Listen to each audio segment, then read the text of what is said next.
Welcome to B N the headlines. నేను మీ మధు. తెలంగాణలో police ఉద్యోగాల భర్తీకి గ్రీన్ సిగ్నల్. 7437 పోస్టులకు అధికారికంగా నోటిఫికేషన్లు విడుదల.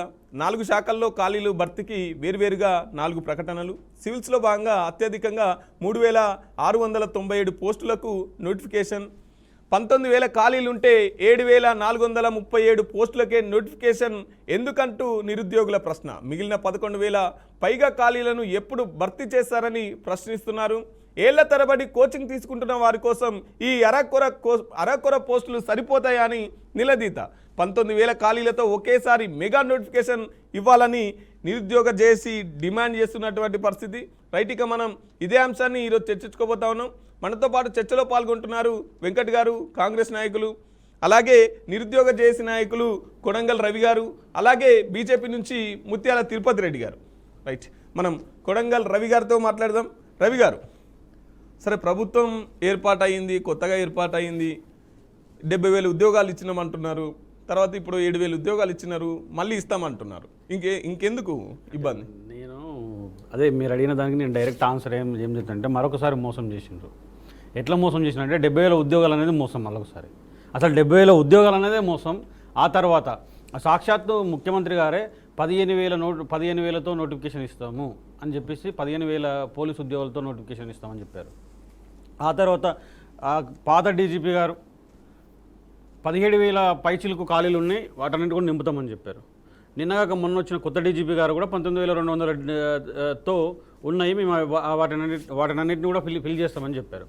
కానీ ఎక్కడ కూడా ఎవరు కూడా 19,200 ఉన్నప్పుడు కనీసం మా అందరు అడిగింది ఇంత, కనీసం 15,000 ముఖ్యమంత్రి గారు చెప్పిన మాటకు నిజం ఉంటుంది, ఆయన నిజం చెప్తాడు అని అనుకున్నాం. కానీ ఈ తేటతెల్లం ఏమైంది? ఈరోజు కేవలం 7,300 పోస్టులు, 7,400 పైచీలకు పోస్టులు వేసి చేతులు దులుపుకునే పరిస్థితి కనబడతా ఉంది. ఎందుకు మేము 19,200 అడుగుతున్నామంటే, వీళ్ళు లక్షల్లో చెప్పిండ్రు ఉద్యోగాలు, లక్షల్లో ఉద్యోగాలు ఇస్తామన్నారు. కానీ ఇప్పటి వరకు కూడా ఈ రోజటి వరకు కూడా కనీసం 18,200 ఇచ్చినామని చెప్పి 18,800 ఇచ్చినామని చెప్పేసి వాళ్ళే అసెంబ్లీ సాక్షి చెప్పారు. మేము చెప్పిన మాట కాదు, వాళ్ళు చెప్పిన మాటనే. అంటే ఇంకా ఇన్ని బాకీ ఉన్నాయి, ఇన్ని మాకు దాదాపు 1,82,000 పైచీలకు బాకీ ఉన్నాయి, మాకు ఇవ్వండి అని చెప్తే ఎక్కడైనా మేము కనీసం ఒక ధర్నాను రాస్తారోక చేస్తే నిన్న ఎక్కడెక్కడనే అరెస్టులు, ఎక్కడెక్కడనే లాఠీ చార్జీలు. మళ్ళీ వీళ్ళు జంజీ గురించి మాట్లాడతారు, వీళ్ళు జంజీ ఉద్యమం గురించి మాట్లాడుతుంటారు. వీళ్ళు జంజీ ఉద్యమం ర్యాలీలు తీస్తారు, వీళ్ళు జంజీ ఉద్యమం రాస్తారోకలు చేస్తారు. అంటే ఎంత దారుణమైన పరిస్థితి అంటే, ఢిల్లీ వాళ్ళే విద్యార్థుల్లా కనిపిస్తున్నారా వీళ్ళకు? మన గల్లీ వాళ్ళం విద్యార్థుల్లా కనిపించట్లేదా? మేము నిరుద్యోగుల్లా కనిపించట్లేదా? మేము మనుషుల్లా కనిపించట్లేదు ఈ కాంగ్రెస్ వాళ్ళకు, కాంగ్రెస్ ప్రభుత్వానికి. కేవలం మేము అడిగింది ఒకటే, గతంలో నుంచి కూడా దాదాపు నిన్నటి వరకు, నిన్న నోటిఫికేషన్ రిలీజ్ అయిన తర్వాత పాపం మా వాళ్ళని, మా నిరుద్యోగ మిత్రులను అందరూ కూడా ఉదయం 7 గంటలకు అరెస్ట్ చేసి రాత్రి 10 అయితే కూడా వదలనటువంటి పరిస్థితి. నిన్న ఎందుకు అరెస్ట్ చేశారో వాళ్ళకే తెలవాలి, ప్రభుత్వానికే తెలవాలి. నిన్న ఎందుకు అరెస్ట్ చేశారు అంటే ఏం చెప్పారు, దాని నుంచి సమాధానం లేదు. నోటిఫికేషన్ వచ్చిన తర్వాత కూడా అరెస్టులు చేస్తారా? నేను లేను కాబట్టి, నేను అందుబాటులో లేను కాబట్టి నేను మిగిలిపోయినా, లేకపోతే నన్ను కూడా అట్లానే చేసేటోళ్ళేమో. ఎంత దారుణం! చిన్న ముఖ్యమంత్రి గారేమో దాదాపు గంటన్నర రాస్తారోకో చేస్తే ఏం చేయరు ముఖ్యమంత్రి గారిని. అది కూడా 30 పోలీస్ యాక్ట్ ఉన్నటువంటి ఏరియాలో ఏం చేయరు. గంట సేపు మొత్తం ట్రాఫిక్ని బంద్ చేసి కొడంగల్ చౌరస్తా మొత్తం బంద్ చేస్తే ఏమన్నారు? మాలాంటి వాళ్ళని 1 నిమిషం 2 నిమిషాలు రాస్తారోకో కూడా చేయము, ర్యాలీకి కూడా పర్మిషన్ అనేటువంటి పరిస్థితి ఈ పోలీసుల చేతులతో కనిపిస్తుంది. ఇది నిజంగా ప్రజాప్రభుత్వం కాదు, ప్రజాపాలన కాదు, ఇది ఒక హిట్లర్ పాలనలాగా కనిపిస్తుంది. చాలా దారుణంగా చేస్తున్నారు. మేము అడిగింది ఏమిది? మీరు ఇస్తున్న 2 లక్షల ఉద్యోగుల్లో 19,000 ఇవ్వండి అయ్యా. 19,000 ఇస్తే దాదాపు 4 లక్షల పైచీలకు పోలీసు నిరుద్యోగులు ఉన్నారు. పోలీసు నిరుద్యోగులకు కొంత లేకుండా కొంత ఊరట కలుగుతుంది. మేము నిరుద్యోగుల ఫ్రెండ్లీ ప్రభుత్వం అని చెప్తా ఉన్నారు కదా, ఎక్కడుంది? ఈ రకంగా అడుగడుగున ఇబ్బందులు పెడతా ఉన్నారు. ఇది మంచి పద్ధతి కాదు. ప్రభుత్వానికి ఈ బీఆర్కే న్యూస్ నుంచి తీవ్రంగా హెచ్చరిక పంపిస్తున్నాం. ఇక గతం అయిపోయింది. ఇంకా ఈ రోజు నుంచి మీరు గనక 19,000 పోస్టులతో మరో కొత్త నోటిఫికేషన్ ఇప్పుడే ఇవ్వకపోతే, దీనికి 7,400 ఇచ్చిండ్రు, ఇంకా మిగతా యాడ్ చేయకపోతే, మిగతా 10,000 12,000 యాడ్ చేయకపోతే ఉద్యమం తీవ్రతరం చేస్తాం. బరాబర్ ఉద్యమం తీవ్రతరం చేసి ఎక్కడ ఉన్న మంత్రులు, ఎందుకు మంత్రులు చెప్తున్నారంటే, ప్రతి మంత్రి గడప దొక్కినాం. అయ్యా ఏజ్ రిలాక్సేషన్ చేయండి, అయ్యా అసలు దారుణం ఏంటంటే ఇక్కడ చూడండి, ఈరోజు మీరు ఒక్కసారి ఆ నోటిఫికేషన్ చూస్తే అప్లికేషన్ డేట్ లేకుండా నోటిఫికేషన్ ఇచ్చింది. అప్లికేషన్ డేట్ లేకుండా ఏ నోటిఫికేషన్లో మనకు అప్లికేషన్ డేట్ ఉంటుంది కదా, నోటిఫికేషన్ రిలీజ్ అయిన రోజే. అంటే ఇంత దారుణంగా హడావుడిగా ఏజ్ పెంపు లేదు, దాంట్లో అప్లికేషన్ డేట్ లేదు, ఏం లేదు, జస్ట్ ఇట్లా ఇచ్చినామని హడావుడిగా ఇచ్చినటువంటి పాపన పోయింది కాంగ్రెస్ ప్రభుత్వం. ఇంత దారుణంగా ఎందుకు చేయాలి, ఎవరి కోసం ఈ దారుణాలు చేయాలి, దేనికోసం చేయాలనేది కాంగ్రెస్ ప్రభుత్వం చెప్పాల్సిన బాధ్యత ఉంది. రైట్, మనం కాంగ్రెస్ నుంచి వెంకట్ గారితో మాట్లాడదాం. వెంకట్ గారు, మధు గారు 19,000 ఖాళీలు ఉన్నాయని చెప్పేసి ప్రభుత్వమే చెప్పింది కదా, నిరుద్యోగులు అంతకు మించి ట్రిపుల్ ఉన్నారు కదా, మరి ఉద్యోగాలు ఇస్తే పాపం పిల్లలకు ఉద్యోగాలు వస్తాయి కదా, ఈ సమస్య ఉండదు కదా. మధు గారు, మీకు రవి గారికి నమస్కారం. నేను ఆ మూమెంట్ నుంచి వచ్చినోడిని. నేను ఒక నిరుద్యోగిని. 2017లో చదువుకుందాం, యూపీఎస్సీ ప్రిపేర్ అవుదామని చెప్పి హైదరాబాద్కి మూటాముల్లేగా చదువుకొని వచ్చిన వాళ్ళమే. తర్వాత అనివార్య పరిస్థితుల్లో కేసీఆర్ గారు గవర్నమెంట్ ఇది ఉద్యోగాలు ఇవ్వలేక ఇదేదో అయ్యేటట్లేదని చెప్పి ఆ మూమెంట్లోకి వచ్చి ఇలా పార్టీలోకి వచ్చిన వాళ్ళం. కానీ యథార్థంగా మాట్లాడే ప్రయత్నం చేస్తాం. కాంగ్రెస్ పార్టీ వాదిగా కంటే యథార్థంగా మాట్లాడే ప్రయత్నం చేస్తాం. ఈ విషయాన్ని అసలు ఏంటి, నిజంగా 19,000 ఇస్తున్నారు కదా, ఎందుకు 7,400 ఉద్యోగాలతో పరిమితం ఎందుకు అయ్యారని చెప్పి మేము డీజీపీ లెవెల్ వరకు తెలుసుకునే ప్రయత్నం చేసినప్పుడు ప్రక్షాళన జరుగుతుంది పోలీస్ వ్యవస్థలో. కానిస్టేబుల్ హెడ్ కానిస్టేబుల్ అయ్యారు, హెడ్ కానిస్టేబుల్ ఏఎస్ఐలు అయ్యారు, ఏఎస్ఐలు ఎస్ఐలు అయ్యారు, ఎస్ఐలు సిఏలు అయ్యారు, సిఏలు డిఎస్పీలు అయ్యారు. ఇదంతా ఒకళ్ళనొకళ్ళు మార్పులు బాగా ప్రమోషన్స్ ఎక్కువ అయ్యేసరికి ట్రాన్స్ఫర్స్ ఏమి ఎక్కువగా లేవు, ఓన్లీ ప్రమోషన్సే ఉండేసరికి ఎవరైతే ప్రమోట్ అవుతారో వాళ్ళకి మళ్ళీ తిరిగి ట్రైనింగ్ ఇవ్వాలి. ఏది ఆ క్యాడర్ వరకు అయితే దానికి ట్రైనింగ్ ఇవ్వాలి, అదొకటి నడుస్తుంది. సో ప్రతి బెటాలియన్ ఏది మీరు చూడండి, బెటాలియన్లో ట్రైనింగ్ ఆల్రెడీ నడుస్తూనే ఉన్నాయి. అదేవిధంగా ఇంకోటి ఏమి అయిందంటే, ఈ మొన్న గ్రూప్ 1 ద్వారా ఎవరైతే సెలెక్ట్ అయిన డిఎస్పీలు ఉన్నారో వాళ్ళకు కూడా ట్రైనింగ్ టప్పాలో నడుస్తుంది. ఇది ఒకప్పుడు అప్ప ఇప్పుడు టప్ప కదా, సో దాంట్లో నడుస్తుంది. ఇవన్నీ వ్యవహారాలు జరిగేసరికి మనకి ఇక్కడ సరిపోదు, ట్రైనింగ్ బెటాలియన్ సరిపోవు, అదేవిధంగా టప్పా సరిపోదు. కాబట్టి మనం దీన్ని ఒక 2 విడతలుగా కనుక చేసుకుంటే మాత్రం అయిపోతే ఈ లోపల వీళ్ళందరిది అయిపోతుంది. మొన్న మీరు చూడండి, చాలామంది డిఎస్పీలు అయ్యారు, ఎస్ఐలు చాలామంది సిఏలు అయ్యారు, హెడ్ కానిస్టేబుల్ అయితే ఇంకా చాలామంది అయ్యారు. Head constable n number of దాదాపు వాళ్ళు దాదాపు ఒక 500 నుంచి 600 వరకు వాళ్ళు అయ్యారు మొన్న. సో ఇదంతా కొంచెం ఇబ్బందికర పరిస్థితులు ఉన్నాయి. మనం వేరే రాష్ట్రాల్లో పోయి ట్రైనింగ్ ఇచ్చుకోలేము. అది మన రాష్ట్ర ఉనికికి, మన రాష్ట్ర పోలీసింగ్ వ్యవస్థ డిఫరెంట్గా ఉంటుంది. ఇన్ కేసు ఆ ఆప్షన్ కూడా చూస్తామని అన్నారు. 16,000 వరకు అయినా, 19,000 కాకపోయినా 16,000 అయినా ఇద్దాము. ఇచ్చిన తర్వాత కనీసము వేరే రాష్ట్రాల్లో వెళ్దామంటే అక్కడున్న పోలీసింగ్ వ్యవస్థ చాలా డిఫరెంట్గా ఉంటుంది. మన పోలీసింగ్ వ్యవస్థ ఎట్లా అంటే హైదరాబాద్ని బేస్ చేసుకొని ఒక ఫ్రెండ్లీ వ్యవస్థ లాగా మనది ఉంటుంది. మన మెయింటెనెన్స్ కానీ, మన వ్యవహార శైలి కానీ, ఇక్కడున్న అంశాలు కానీ చాలా డిఫరెంట్గా ఉంటాయి. సో వీళ్ళని తీసుకుపోయి కొన్ని చైతన్యం లేని స్టేట్స్లలోనో లేకపోతే వేరే అంశాలు ఉన్న స్టేట్స్లలోనో కనుక ట్రైనింగ్ ఇస్తే మాత్రం సరే, ట్రైనింగ్ సినారియో ఎక్కడైనా ఒకటే ఉంటుంది, కానీ వాళ్ళ మైండ్ సెట్ కొంచెం ఏది డిఫరెంట్గా మారే ఛాన్సెస్ ఉంటుంది. కాబట్టి ఎట్టి పరిస్థితుల్లో ఆ విషయంలో మనం రిస్క్ తీసుకోవద్దు. అంత పెద్ద నేషనల్ పోలీస్ అకాడమీ వాళ్ళే తెలంగాణకు వచ్చి ట్రైనింగ్ తీసుకుంటారు, మనం పోయి వేరే చోటికి ఎందుకు పోవాలని చెప్పే ఉద్దేశంతో ఆ రోజు అంటే డీజీపీ గారు కూడా ఇదే విషయాన్ని ప్రతి మంత్రి దగ్గర ప్రస్తావించే సందర్భాలు ఉంటాయి. ప్రతి నిరుద్యోగులు కూడా ఏది విద్యార్థుల రూపంలో, అభ్యర్థుల రూపంలో మంత్రుల దగ్గరికి, అందరి దగ్గరికి వెళ్ళారు. వారు కూడా ఏది వాళ్ళని నిరుత్సాహపరిచే అంశాలు అయితే ఎక్కడ చేయకుండా వాళ్ళు అప్పటికప్పుడు తెలుసుకున్నారు, మనం ఇట్లా చేయొచ్చు కదా, మనకు అవకాశం ఉంది కదా అని. అంటే లేదు సార్, ఇది పరిస్థితి, ఇది సినారియో సరికి సరే ఇప్పటికైతే ఒక 7,400 పోస్టులు అయితే మనం రిలీజ్ చేద్దాం, ఎందుకంటే మనకు ఇది ఎప్పుడు అవసరం ఉంది. ప్రమోషన్ రూపంలో ఎప్పుడైతే వాళ్ళు వెళ్ళిపోయారు, మీరు చూడండి పోస్టులు కూడా సివిల్ ఎక్కువ ఉంది. యాక్చువల్గా సివిల్ ప్రతి సందర్భంలో ఎక్కువ ఏం ఉండదు, కానీ సార్ ఎక్కువ ఉందంటే చాలామంది ప్రమోషన్లోకి వెళ్ళిపోయారు. మనకు లా అండ్ ఆర్డర్లో సివిల్ కానిస్టేబుల్ ఎక్కువ కావాలి కాబట్టి వాళ్ళని ఎక్కువ దాంట్లో తీసుకునే ప్రయత్నం చేశారు. బట్ నేనైతే ఒకటి చెప్తున్నాను, మేము కూడా అభ్యర్థుల నుంచి, నిరుద్యోగుల నుంచి వచ్చిన వాళ్ళం కాబట్టి చెప్తున్నాము, ఇంకో నోటిఫికేషన్ అది రావడం కోసం అది దాదాపు 8,000 ఉండొచ్చు, 7,000 ఉండొచ్చు, లేకపోతే 10,000 అయినా ఉండొచ్చు, దాంట్లో ఏం ఆశ్చర్యం లేదు. అది రావడానికి అయితే పెద్ద టైం ఏం పట్టదు. ఇది ట్రైనింగ్ ఇది రిక్రూట్మెంట్ అయిపోయిన వెంటనే, అది ట్రైనింగ్ స్టార్ట్ చేసిన వెంటనే ఇంకో ఇది కూడా ఉంటుంది. ఎందుకంటే ఒక నోటిఫికేషన్కి ప్యారల్ నోటిఫికేషన్ ఉండదు. ఇది విద్యార్థులకు ప్రభుత్వం నుంచి గౌరవ ముఖ్యమంత్రి గారు ఇచ్చే భరోసాగా అనుకుంటున్నాం సార్. బట్ విషయాన్ని ఏంటంటే నిరుద్యోగుల వరకు చేర్చడంలో మేము దాన్ని మార్కెటింగ్ స్టంట్ చేస్తలేము కాబట్టి మేము నిరుద్యోగుల వరకు అది రావట్లేదేమో. బట్ ఒకటైతే నేను చెప్పగలుగుతున్నాను, మీరు ఒకటైతే అర్థం చేసుకోండి, ఈ తెలంగాణ రాష్ట్రం ఉద్యోగాల విషయంలో అన్నగారు ఇందాక రవణ చెప్పింది కాబట్టి నేను ఒకటి చెప్తున్నాను. నిరుద్యోగ విషయంలో అన్న రవణ, మీరు కూడా యూపీఎస్సీ ప్రిపేర్ అవుదామని హైదరాబాద్కి వచ్చి ఉంటారు, మేము కూడా అట్లే వచ్చి ఉంటాం. మన యవ్వనమైన జీవితం మొత్తం కరిగించేసారు. గ్రూప్ 1 తెలంగాణలో కాంగ్రెస్ ప్రభుత్వం అధికారంలోకి వచ్చిన తర్వాత కండక్ట్ చేయడం జరిగింది. లోపాల మీద చర్చ తర్వాత పెడదాం, కానీ ఎవరు కండక్ట్ చేశారు అనేది ఇంపార్టెంట్. మేము వచ్చిన తర్వాత గ్రూప్ 2ని ఏది కండక్ట్ చేసి ఏది రిక్రూట్మెంట్ సంబంధించిన అపాయింట్మెంట్ లెటర్ ఇవ్వగలిగినాం. అదేవిధంగా ఒక్క డిఎస్సి కండక్ట్ చేయలే వాళ్ళు. ఆ రోజు కిరణ్ కుమార్ రెడ్డి గారు మేము డిఎస్సి వేస్తామని అంటే కేసీఆర్ గారు లేదు మేము ఒకేసారి డిఎస్సి వేసుకుంటామని చెప్పి అప్పుడున్న వాళ్ళందరినీ తీసుకొచ్చి ఏమంటారు నిరుద్యోగులు అట్లే మిగిలిస్తే ఈ ప్రభుత్వం వచ్చిన 11,064 పోస్టులను, సరే వాళ్ళు ఇచ్చిన 6,000 పోస్టులను మేము 5,000 కలిపి 11,064ను కేవలం 2 నెలల కాల పరిమితిలోనే వాళ్ళని రిక్రూట్ చేసి ఏది విద్యాలయాల్లో ఏదైతే ప్రాథమిక ఎంపీపీ మనం అందరం గవర్నమెంట్ స్కూల్ నుంచి చదివి వచ్చిన వాళ్ళం, so primary schools secondary schools మళ్ళీ సస్టైన్ చేయడం కోసం, మళ్ళీ వాటిని బతికించడం కోసం మళ్ళీ పునర్జీవం వైపు రాగలిగినాం. అంటే రిఫార్మ్స్ అనేవి ఎప్పుడైనా సరే ప్రభుత్వం తీసుకున్న ఆలోచనలకి ప్రభుత్వ ఉద్యోగులు ఎప్పుడైతే తోడ్పాటుగా ఉంటారో ఆటోమేటిక్గా ఆ ప్రభుత్వం వర్ధిల్లుతుంది. అదేవిధంగా కొత్త పోస్టులు ఇప్పుడు నెక్స్ట్ ఈ నోటిఫికేషన్ అవుతుంది, అప్పుడు మొత్తం పాత అన్నీ కంప్లీట్ అయిపోయినాయి సార్, ఇప్పుడు ఒక్కటి కూడా పెండింగ్లో లేవు. ఒక నోటిఫికేషన్ ప్యారల్ నోటిఫికేషన్ ఉండదు కాబట్టి పాత అన్నీ కంప్లీట్ చేసుకున్నాం. కొత్తగా ఇంకా కొన్ని పోస్టులు లైక్ జీపీఓ పోస్టులు ఉంటాయి, గ్రామ పంచాయతీ సంబంధించిన ఆఫీసర్స్, వాటిని వాటిని క్రియేట్ చేసినా అది కొంచెం వేలలో వచ్చే ఛాన్సెస్ ఉంది. ఇవన్నీ బల్క్గా కలిపి ఒక 30,000, 40,000, 50,000 అని చెప్పి రాష్ట్ర ప్రభుత్వం అంటే నిర్ణయించుకొని దాన్ని ఒకేసారి జాబ్ కాలం రూపంలో నోటిఫికేషన్ ఇద్దామని అయితే ఆలోచనలో ఉంది సార్. సార్ ఈ మాట నేను ఎందుకు అంటున్నా అంటే ఒకటి మీరు ప్రధానంగా అర్థం చేసుకోండి, గమనించండి కూడా.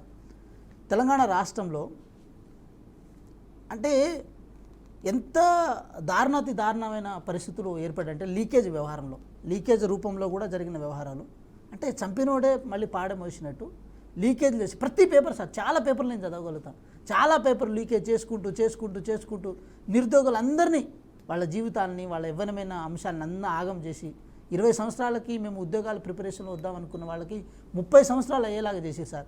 ఇంకో దారుణమైన విషయం నేను కంక్లూడ్ చేస్తాను.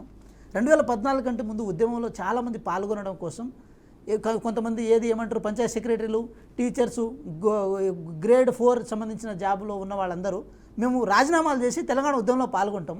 తెలంగాణ వచ్చిన తర్వాత మంచిగా కూర్చొని చదువుకుంటాం, కొడితే గ్రూప్ 2 గ్రూప్ 1 ఆ లెవెల్లో కొట్టుకుంటాం, ఈ చిన్న జాబులు మాకు రావద్దని చెప్పి అందరూ రిజైన్ చేసి వచ్చిన తర్వాత వాళ్లకు గ్రూప్ 1 అసలు వాళ్ళ కలగానే మారిపోయింది, కలగానే మిగిలిపోయింది, వాళ్ళు తెచ్చుకోలేదు, పోయినాయి.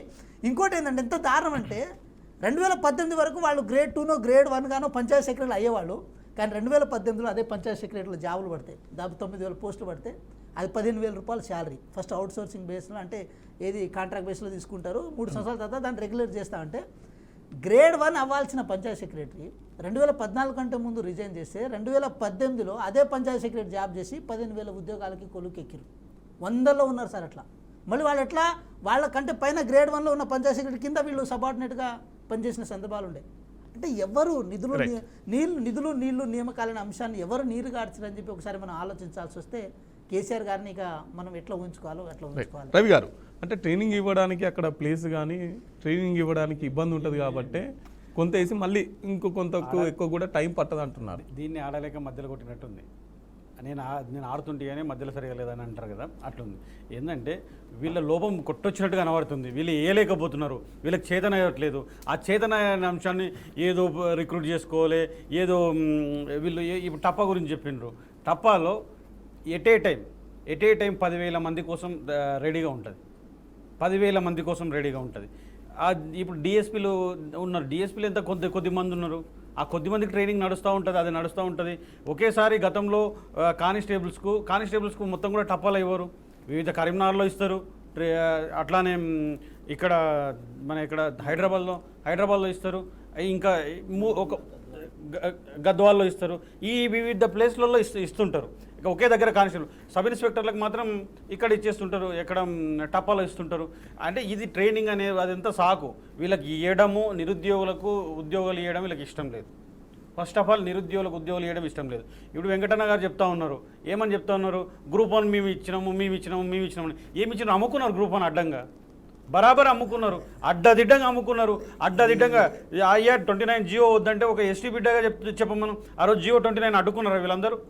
వీళ్ళందరూ వాళ్ళ సంఖ్యలో ఊకున్నారు, అగ్రవర్ణాల సంఖ్యలో కూర్చున్నారు. ఒక జియో 29 అడ్డుకోకుండా మమ్మల్ని అడ్డదిడ్డంగా కొడుతుంటే వీళ్ళందరూ అడ్డుకున్న ఆ రోజు ఎక్కడ ఉన్నారు? అట్లా అయిపోయింది. అది అయిపోయిన తర్వాత ఎగ్జామ్ కూడా ఆగండయ్యా, ఇప్పటివరకు మేము ఉద్యమాలు చేసినాం, జియో 29 ఆగకుండా మెడల్ వంచి ఎగ్జామ్ రాయించిండ్రు. అది అయిపోయిన తర్వాత అసలు కరెక్షన్ ప్యాటర్న్ అని కరెక్ట్ ఉందా అంటే కరెక్షన్ ప్యాటర్న్ అడ్డదిడ్డంగా చేసి అసలు ఎక్కడో అసలు సంబంధమే లేదు. ఎక్కడో అమెరికాలో ఉన్న వాళ్ళకు ఉద్యోగాలు వస్తాయి, అమెరికాలో ఉన్న వాళ్ళకు ఉద్యోగాలు వస్తాయి. అటువంటి చాలా లోపాలతో వద్దయ్యా ఆగండి అని చెప్తే మేము కోర్టుకు వెళ్తే కోర్టు చివాట్లు పెట్టింది.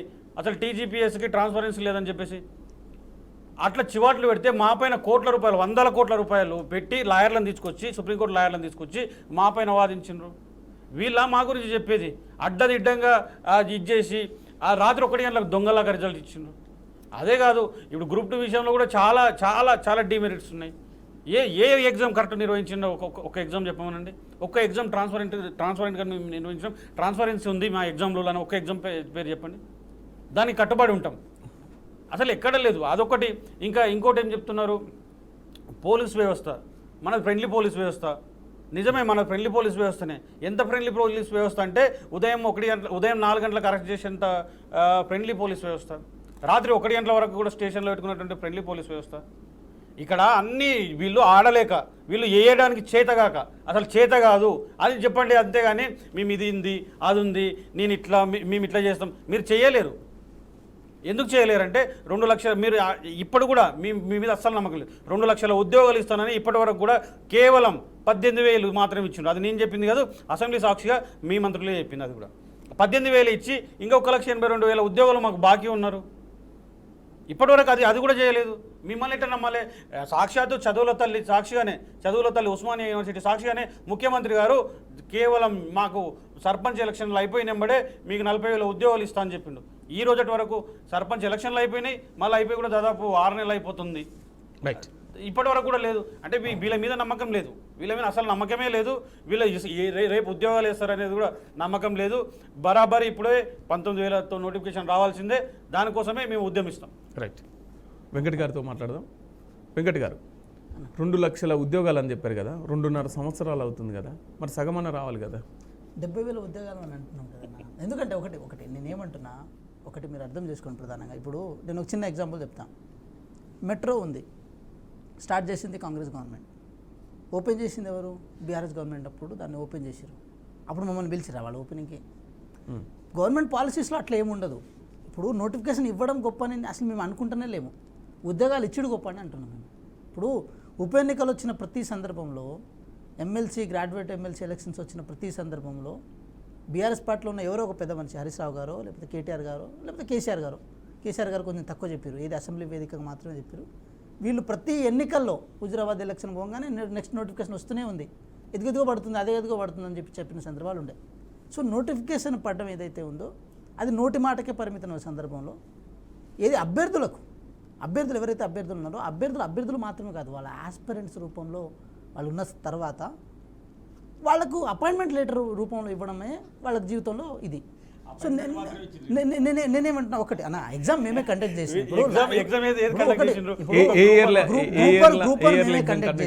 గ్రూప్ 2 మేమే కండక్ట్ చేసినాము. ఇప్పుడు గ్రూప్ 1 కండక్ట్ చేయడం అనేది గ్రూప్ 1 కండక్ట్, ఇప్పుడు వాళ్ళు గ్రూప్ 1 కండక్ట్ చేసి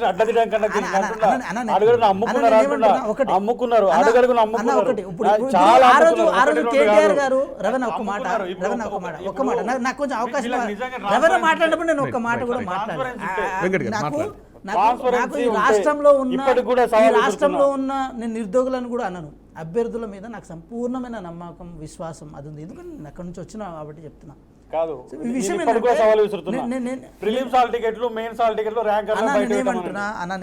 ఇదే విషయాన్ని రాజకీయ కోణంతో ఆలోచించినప్పుడు అదే అభ్యర్థులు బయటకు వచ్చి మేము పేదోళ్ళం, మేము గరీబోళ్ళము, ఉద్యోగాలు 3 కోట్లకు 4 కోట్లకు మేము తీసుకునేంత ప్రయత్నం చేశారు. అన్న ఒకటి ప్లీజ్,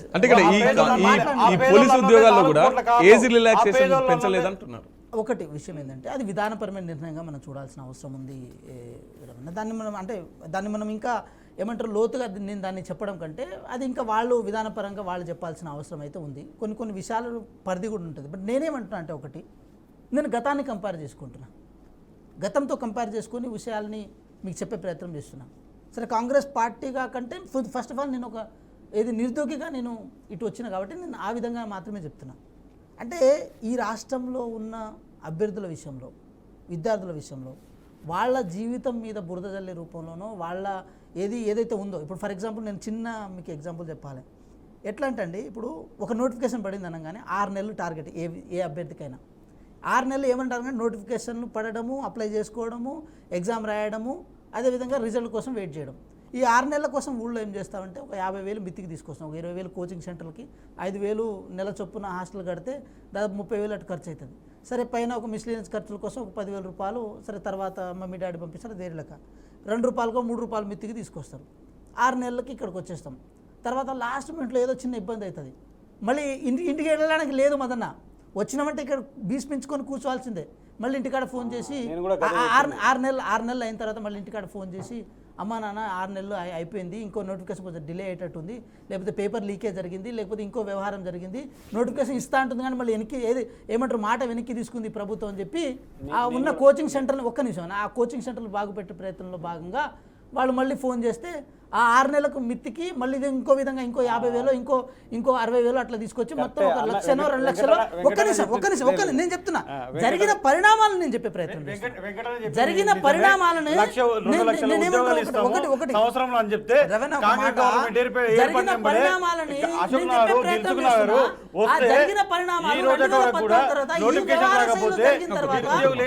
ముఖ్యమంత్రి గారు మాత్రం ఈ విషయంలో ఇలాంటి పరిణామాలు జరుగుతాయి, ఇలాంటి ఇబ్బందులు జరుగుతాయి కానిస్టేబుల్ సంబంధించిన నోటిఫికేషన్ ఏదైతే ఉందో అది ముఖ్యమంత్రి గారు చాలా ప్రౌడ్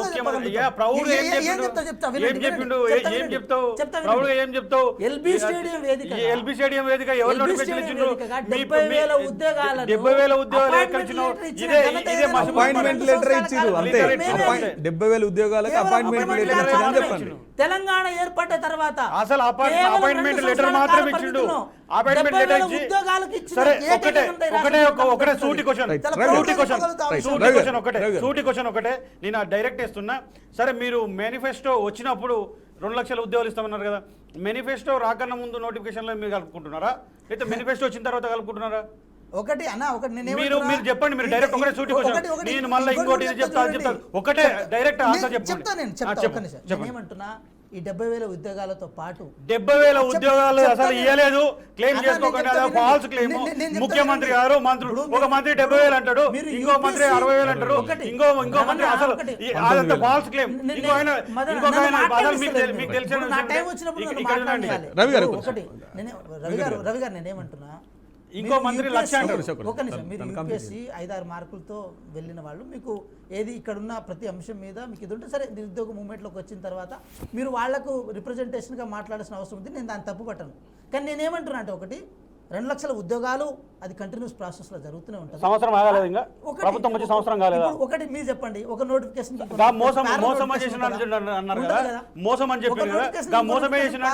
మీరు అన్నట్టు అనేక మంది లక్షల మంది అశోక్ నగర్ లో దిల్సుఖ్ నగర్ లో 50,000 తెచ్చుకొని 60,000 తెచ్చుకొని లేక అవి అయిపోయిన తర్వాత ఇక సంవత్సరంలో ఇస్తామని అవి అయిపోయిన తర్వాత జొమాటోలు అవి అయిపోయిన తర్వాత స్విగ్గీలు కొట్టుకొని బతుకుతా ఉన్నారు. అది మీరు తెలుసుకోండి. మీరు మోసం చేసిన బరాబర్ మీరు చెప్పింది నిజమే. 50,000 తెచ్చుకొని ఈ సంవత్సరంలో 2 లక్షల ఉద్యోగాలు వస్తాయన్నారు, ఆ 2 లక్షల ఉద్యోగాలు ఇస్తామన్నారు, మేము పోతే వస్తుంది అని చెప్పేసి 60,000 తెచ్చుకొని 50,000 తెచ్చుకొని ఉండి అవి రూమ్ రెంట్ లేక హాస్టల్ లేక జొమాటోలు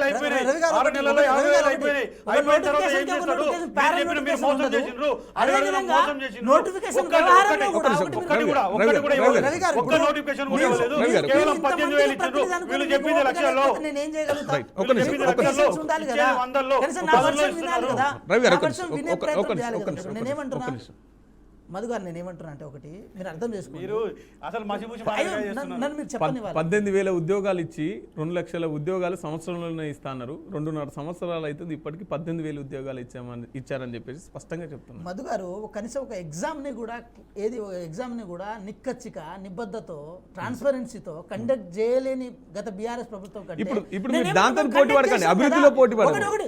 నేనేమంటున్నా కండక్ట్ చేసి రిజల్ట్ ఎవరు ఇస్తారో వాళ్ళే ఉద్యోగాలు ఇచ్చినట్టు మేమే చేసినాం కండక్ట్ గ్రూప్ అని మేమే కండక్ట్ చేసినాం. గ్రూప్ అని అదొక పనికిమాల ఎగ్జామ్. మీరు అక్కడ అడుగున అవినీతి చేసినారు. దాంట్లో ప్రిలిమ్స్ హాల్ టికెట్లు మెయిన్స్ హాల్ టికెట్లు ప్రిలిమ్స్ హాల్ టికెట్లు మెయిన్స్ హాల్ టికెట్లు. సరే ఇప్పుడు నేను ఒకటే చెప్తున్నా, ప్రిలిమ్స్ హాల్ టికెట్లు ఎలిగేషన్ చేయొద్దు. ఇప్పుడు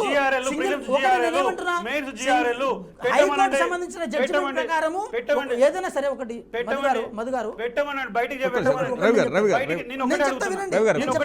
రవి గారు నన్ను కనీసం రవి గారు మీరు ఒకటి సార్, తన క్వశ్చన్ ఏంటో ఒకటి. నేనేమంటున్నా తన క్వశ్చన్ నేనేమంటున్నా మీతో వాళ్ళు మాట్లాడతాను. క్వశ్చన్ అడుగుతున్నారు, నువ్వు ఆన్సర్ చేయాలి కదా. రైట్ రైట్ మధు గారు, వాళ్ళు క్వశ్చన్ క్వశ్చన్ ప్రభుత్వానికి కాంగ్రెస్ ప్రభుత్వానికి ఒకటే సవాలు, ప్రిలిమ్స్ హాల్ టికెట్లు మెయిన్స్ హాల్ టికెట్లు నిజంగా ట్రాన్స్పరెన్సీగా నిర్వహించుంటే, నిజంగా ట్రాన్స్పరెంట్గా ఎగ్జామ్ జరిగింటే, నిజంగా అకౌంటబిలిటీ వీళ్ళకు ఉంటే ప్రిలిమ్స్ హాల్ టికెట్లు మెయిన్స్ హాల్ టికెట్లు GRL list, prelims GRL list, mains GRL list మొత్తం బయట పెట్టమనండి. ఇప్పుడు ఏవైతే ర్యాంకులు వచ్చినాయి కదా, ర్యాంకులు వచ్చిన వాళ్ళవి ప్రిలిమ్స్ హాల్ టికెట్లు మెయిన్స్ హాల్ టికెట్లు వెబ్సైట్లో పెట్టమనండి. ఇప్పుడు నేను వెంకట్ గారు సరే, ఇప్పుడు విషయం ఏంటంటే గ్రూప్ 1 వ్యవహారంలో ఏమేమి జరిగిన అంశం మీద ఆధారాలతో కొంతమంది అభ్యర్థులు కోర్టుకు వెళ్ళారు. ఇది సింగిల్ బెంచ్ దగ్గరికి వెళ్ళారు. నా మాట పూర్తిగా వినాలి రవణ, మీరు నన్ను మధ్యలో ఇంటర్ప్రిట్ చేయదు. వెళ్ళినప్పుడు వాళ్ళు ఒక జడ్జిమెంట్ ఇచ్చారు. వాళ్ళ జడ్జిమెంట్ ప్యూర్గా ఏది గవర్నమెంట్కి అగెనిస్ట్గానే వచ్చింది జడ్జిమెంట్. వచ్చినప్పుడు నేను చెప్తా వినండి అన్న, మీరు నన్ను మధ్యలో ఇంటర్ప్రిట్ చేయొద్దు. ఇప్పుడు ఒకటి నోటిఫికేషన్ ఏముంది, ఈ ముక్క ఈడెందుకు ఉంది, ఈ ముక్క ఈడెందుకు అని చెప్పి అంత కీన్ అబ్జర్వేషన్ మనకు అవసరం లేదు. నేను చెప్తా దానికి ఏది కోటి ఉమెన్స్ కాలేజ్ విషయంలో సెంటర్ వ్యవహారంలో మిగతా కొన్ని వ్యవహారాలు ఇలా జరిగినాయని చెప్పి ఏమంటారు ఒక సర్కామ్స్టాన్షియల్ సంబంధించిన వ్యవహారానికి ఒక ఫ్రేమ్వర్క్ అయితే చేసారు. చేసిన తర్వాత ఇదే విషయం డివిజన్ బెంచ్ దగ్గరికి వెళ్ళినప్పుడు వాళ్ళు కూడా ఒక జడ్జిమెంట్ ఇచ్చారు. ఆ జడ్జిమెంట్లో ఇవన్నీ నిరాధారమైనవి, ఇవి ఆధారాలు లేకుండా ఉన్నవి. దీన్ని మీరు ఆధారాలతో చెప్పినప్పుడు మాత్రమే కోర్టు నమ్ముతుంది తప్ప ఆధారాలు లేకుండా మీరు ఒక ఫ్రేమ్వర్క్ దీన్ని మేము ఈ నిరూపణ మా పని కాదు. ప్లీజ్ రవి గారు, మీరు అడిగిన తర్వాత నా మాట వినకపోతే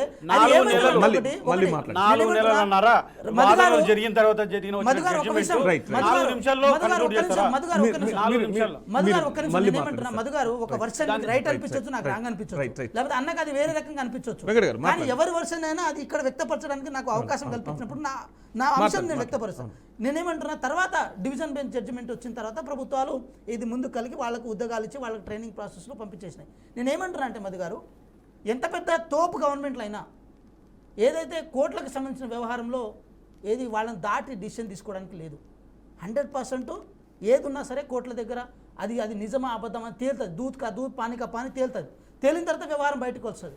అంతే తప్ప ఇప్పుడు సింగిల్ బెంచ్ జడ్జిమెంట్ వచ్చిన తర్వాత మేము అయినా సరే మీ మాటను బేఖాతరు చేసి మేము ఉద్యోగాలు ఇచ్చుకుంటాం అని చెప్పి ఎక్కడ గవర్నమెంట్ చెప్పలేదండి. సో నేనేమంటున్నా, మీకు లోపాలుగా అనిపించిన విషయాలు ఏదైతే ఉందో అది లోపాలని చెప్పి నిరూపించే ప్రయత్నం చేసినప్పుడు దాన్ని గవర్నమెంట్ అది కాదు తప్పని అంటదా? అది గవర్నమెంట్ అది బాధ్యత అంటే ఏమంటారు, నిజమైన ఆస్పిరెంట్ని ఏది వాళ్ళని సెలెక్ట్ చేసుకొని వాళ్ళని ఉండాలని చెప్పి గవర్నమెంట్ కదా ఇచ్చా కదా, గవర్నమెంట్ యొక్క కోరిక కదా అది. దాన్ని గవర్నమెంట్ అగెన్స్ట్ ఎందుకు పోతుంది?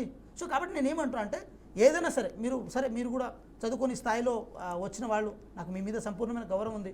మీరు ఆధారాలతో సహా ఏదైనా మీరు చెప్పారనుకోండి 100% గవర్నమెంట్ దాన్ని కన్సిడరేషన్ తీసుకుంటుంది.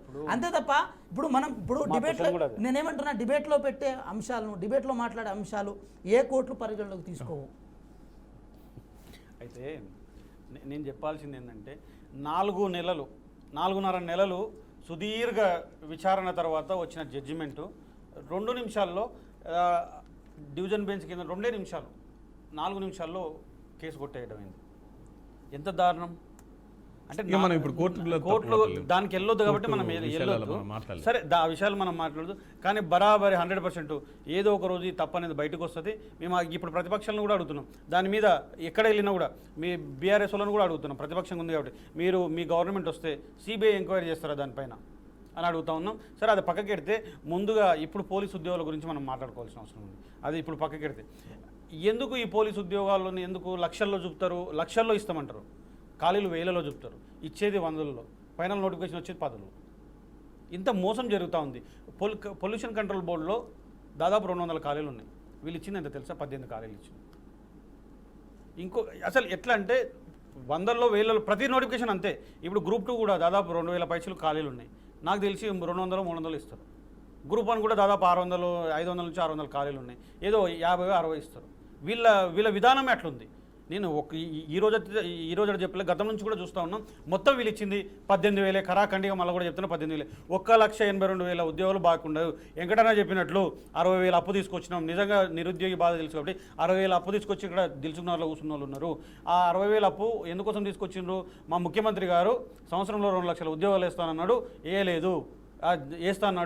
వేస్తున్నాడు కాబట్టి పోలే, ప్రిపేర్ కావాలి, కోచింగ్ తీసుకోవాలి, స్టడీ హాల్లో కోసం చదవాలని చెప్పేసి 6 నెలల కోసం తీసుకొచ్చుకున్నారు. 6 నెలల కోసం తీసుకొచ్చుకున్నారు. ఇంకా సంవత్సరం ఉంది అంటే ఇంకొక 6 నెలలు బాకీ ఉందని మళ్ళొక 60,000 అప్పు తీసుకొచ్చుకున్నారు. ఇట్లా లక్షల అప్పులు తీసుకొచ్చి ఇక్కడ కూర్చున్నారు నిరుద్యోగులు. ఈ సంవత్సరంలో 2 లక్షల ఉద్యోగులు అన్నాడు, 2 ఉద్యోగులు కూడా వేయలేదు. 2 ఉద్యోగులు కూడా వేయలేదు. అడ్వర్టైజ్మెంట్ చేసుకోలేదని కాదు, మస్తు అడ్వర్టైజ్మెంట్ చేసుకున్నారు. ఒక మన రాష్ట్రం పేపర్లు కాదు, వేరే రాష్ట్రాల పేపర్లు ఎలక్షన్లు ఉంటే అక్కడ కూడా అడ్వర్టైజ్మెంట్ చేసుకున్నారు కాంగ్రెస్ వాళ్ళు. అది పక్కకెడితే అట్లా ఒక నిరుద్యోగ బాధ తెలుసు పాపం అన్న అంటున్నాడు. కానీ ముఖ్యమంత్రి గారికి తెలియదు కదా నిరుద్యోగ బాధ. ముఖ్యమంత్రి గారికి తెలియదు, మంత్రులకు తెలియదు. పిఆర్ స్టేట్మెంట్లు ఇచ్చుకుంటారు 1,50,000 అని. కనీసం ఒక విధానపరమైన అవగాహన లేదు వాళ్ళకి. నాకు అనిపించింది ఎందుకు అవగాహన లేదంటే, కరెక్టు ఫర్ ఎగ్జాంపుల్ 18,400 పైచీలకు ఉద్యోగాలు అని చెప్పిండ్రు ఎక్కడ అసెంబ్లీలో. కానీ బయటకు వచ్చి మళ్ళీ ఏం చెప్తున్నారు? 70,000 ఉద్యోగాలు ఇచ్చినామని చెప్తున్నారు. మళ్ళీ బయటకు వచ్చి ఒక మంత్రి ఏం చెప్తున్నాడు? 80,000 అని, ఇంకో మంత్రి 90,000 అని. అంటే వీళ్ళకు ఒక విధానం, ఒక క్యాబినెట్లో చర్చ అనేది ఉంటుంది. అరే మేము ఇట్లా మాట్లాడొద్దని, ఇష్టం వచ్చినట్టు ఎవరికి నోటికి ఎంత వస్తే అంత, ఎంత వస్తుంది. ఒక మంత్రి మొన్న అసలు నాకు సిగ్గు అనిపించింది, 1,00,000 ఉద్యోగాలు ఇచ్చినామంటాడు. అంటే వీళ్ళకి ఒక విధానము, ఒక డ్రాఫ్ట్ అనేది కూడా లేదు. కాబట్టి వీళ్ళకందరూ కూడా ఈ ప్రభుత్వానికి ఒకటే మళ్ళీ కూడా ఇది చేస్తున్నాం, మీరు కనీసము అవగాహనతో మాట్లాడండి. అవగాహన రాహిత్యంగా మాట్లాడొద్దు. మీరు మాట్లాడేటప్పుడు మీరు మాట్లాడే ప్రతి మాట మా గుండెకు తాకుతుంది. మీరు మాట్లాడే ప్రతి మాట మా గుండెకు తాకుతుంది. ఎందుకోసం అంటే ఒక ఆయన ఇండ్రిని దాగిదాగండి అంటాడు. మేము ఇచ్చేది ఇన్నే ఉద్యోగాలే. ముఖ్యమంత్రి గారు ఇండ్రిని దాగిదాగండి అంటారు. చూడండి మీరు ప్లేస్ చూడండి, మీరు ఇండ్రిని దాగిదాగండి అంటారు. ఇది మొత్తం దాని మీదనే ఇండ్రిన్ పార్టీ వచ్చింది. దాని మీదనే నిరుద్యోగ అందరూ కలిసి ఇండ్రిన్ పార్టీ వచ్చింది. ఇండ్రిన్ పార్టీ దాని మీద వచ్చింది. మీరు చూడండి ఇండ్రిన్ పార్టీ వచ్చింది. రవి గారు మాట్లాడుతాను. వారు పేరులోనే కొడంగల్ రవి అని పేరు పెట్టుకున్నారు. చాలా అప్రిషియబుల్ థింగ్. నేనేమంటున్నా, అది రేవంత్ రెడ్డి గారితో నేను దాన్ని ఇచ్చేస్తలేదు. ఒకటి నేను చెప్తా వినండి. రవి గారు నేను చెప్తా వినండి. నేనేమంటున్నా, అది నేను గౌరవంతోనే చెప్తున్న వ్యవహారం అది. సో విషయం నేనేమంటున్నా అంటే, ఏ అభ్యర్థికి, ఏ విద్యార్థికి ఎక్కడ మేము వాళ్ళను నిరుత్సాహపరచడమో, వాళ్ళని ఇబ్బంది పెట్టడం చేయలేదు. ఇందాక మీరు అన్నారు కదా పోలీసులు పట్టుకోవడం అని చెప్పి. మీరు సరే దాన్ని వేరే యాంగిల్లో మీరు అనుకోవద్దు. ఎప్పుడైనా సరే ఏం జరుగుతుందంటే, నేను కూడా యూనివర్సిటీలో ఉన్నప్పుడు నాకు ఆ మూమెంట్ తెలుసు. ఎప్పుడైనా సరే విద్యార్థుల మీద, అంటే విద్యార్థులనే కాదు ఎవరి మీదైనా సరే, రాష్ట్ర ప్రభుత్వం ల్యాండ్ ఆర్డర్ పనిచేయదు ఎక్కువగా. ఏది ఇంటెలిజెన్స్ పనిచేస్తుంది. ఇంటెలిజెన్స్ ఏమవుతుందంటే, సపోజ్ ఎవరైనా సరే ఇదే బంజారా హిల్స్లోనో జూబ్లీ హిల్స్లోనో రోడ్ల మీద అడ్డంగా కొంతమంది పడుకుందాం అనుకుంటారని చెప్పి ఎవరైనా ఫోన్ చేసి చెప్పారనుకోండి, వీళ్ళు తప్పకుండా అలర్ట్ కావాలి. ఆ ఇన్ఫర్మేషన్ ల్యాండ్ ఆర్డర్కి ఇవ్వాలి. ఇక్కడ ఈ విషయం జరుగుతుంది. రవాణా లాంటి వాళ్ళు ముఖ్యమంత్రికి లేకుండా ల్యాండ్ ఆర్డర్, ముఖ్యమంత్రికి అసలు లేకుండా గంట సేపు పోలీస్ యాక్ట్ ఉంటే 6 మంది కన్నా ఎక్కువ జమ అవద్దు, ఒక దగ్గర గుమిగూడొద్దు, సభలు సమావేశాలు చేసుకోవద్దు. కానీ ముఖ్యమంత్రికి నేనేమంటున్నా, పోలీసు వాళ్ళ వైఫల్యమా, అక్కడ ఇంటెలిజెన్స్ వైఫల్యమా, మరి పోలీసు వాళ్ళు ఆయన్ని అటు ఇటు బారికేడ్. రవి గారు ఒక విషయం, గౌరవ ముఖ్యమంత్రి గారు కూడా పోలీస్ శాఖకు కూడా నిరుద్యోగుల విషయంలో కానీ, విద్యార్థుల అభ్యర్థుల విషయంలో కానీ ఎట్టి పరిస్థితుల్లో ఏది దుందుడు వైఖరిగా ఎటువంటి పరిస్థితుల్లో ఆదేశాలతోనే ఉన్నాయి. నేనేమంటున్నాను, నా మాట మీరు అర్థం చేసుకోండి. మీరు ఇంకా అరెస్ట్ కాలే, మీరు కారు, ఎందుకంటే మీరు ఆ విచక్షణతో ఉన్నారు. కానీ కొంతమంది తీటపోరగాళ్ళు ఏం చేస్తున్నారంటే, వాళ్ళే ఫోన్లు చేసి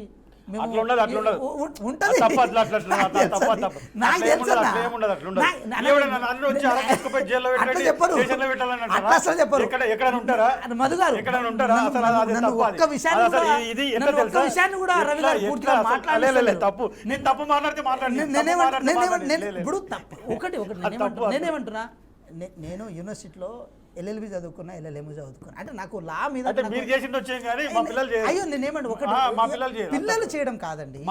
ఎప్పుడే ఒక టీం ఉంటుంది, ఒక టీం వర్క్ ఉంటుంది.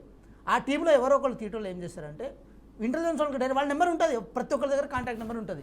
ఫోన్ చేసి మేము దిల్సుఖ్నగర్ రోడ్డుకు అడ్డంగా పడుకుందాం అనుకుంటాము, మీరు ఆపగలుగుతారా లేకపోతే ఏం చేస్తారని చెప్పి అట్లా కూడా చెప్పే ఛాన్సెస్ ఉంటాయి.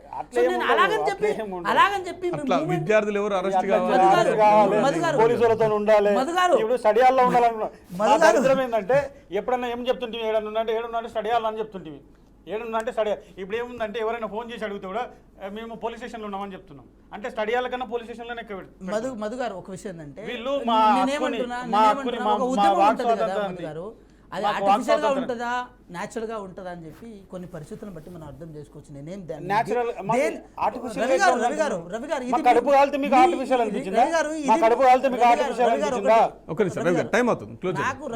నేనేమంటున్నా, ఇది మీ ఇండివిజువాలిటీగా ఆపాదించుకోకండి. నేనేమంటున్నా అలాగని చెప్పి మీ గ్రూప్ ని కూడా ఆపాదించుకోకండి. మీరు పర్టికులర్ గా నేనేమంటున్నా, మీరు పర్టికులర్ గా అరెస్ట్ల వ్యవహారంలో ఇట్లా మాట్లాడుతున్న అది మా ప్రభుత్వ వైఖరి కానే కాదు. మా ప్రభుత్వం ఒకటి నేనేమంటున్నా, ఒకటి చెప్తా వినండి, మా ప్రభుత్వం వైఖరి కానే కాదు. మా ప్రభుత్వం ఎట్టి పరిస్థితుల్లోనూ ప్లీజ్ నన్ను కంక్లూడ్ చేయండి. ఎట్టి పరిస్థితుల్లోనూ మీ అభ్యర్థుల విన్నపాలు మీ ఇబ్బందులు ఏదైనా మొన్నటికి మొన్న అభ్యర్థులందరూ గౌరవ పొంగులేటి శ్రీనివాసరెడ్డి గారి దగ్గరికి వచ్చిన తర్వాత, పొంగులేటి శ్రీనివాసరెడ్డి గారు చెప్తా వినండి ప్లీజ్, నన్ను ఒక మాట మాట్లాడి ఉంటారు గారు. పొంగులేటి శ్రీనివాసరెడ్డి గారి దగ్గరికి వచ్చిన తర్వాత ఇదే కానిస్టేబుల్ వ్యవహారంలో పొంగులేటి శ్రీనివాసరెడ్డి గారు అప్పటికప్పుడు డీజీపీ సివి ఆనంద్ గారితో మాట్లాడి, సార్ ఈ వ్యవహారాన్ని మనం ముందుకు తీసుకెళ్ళాలి, ఏం చేస్తే బాగుంటుందని చెప్పి అంటే మాత్రం అప్పటికప్పుడు వాళ్ళు ఈ వ్యవహారాన్ని అంతా వాళ్ళు చెప్పే ప్రయత్నం చేశారు. అంటే ప్రతి మంత్రి గారు నిరుద్యోగుల విషయంలో కానీ అభ్యర్థుల విషయంలో కానీ ఒక చిత్తశుద్ధి ఉన్నారు తప్ప మిమ్మల్ని గేలి చేసే ప్రయత్నం చేస్తలేరు, మిమ్మల్ని ఎగతాళి చేసే ప్రయత్నం లేదు. అది మా ఉద్దేశమే కాదు, అది మా ఉద్దేశమే కాదు.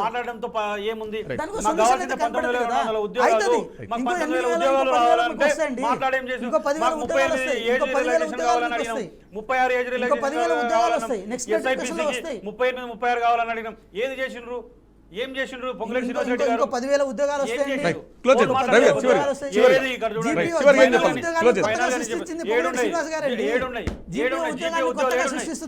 అబద్ధాలు చెప్పి అడగడుగున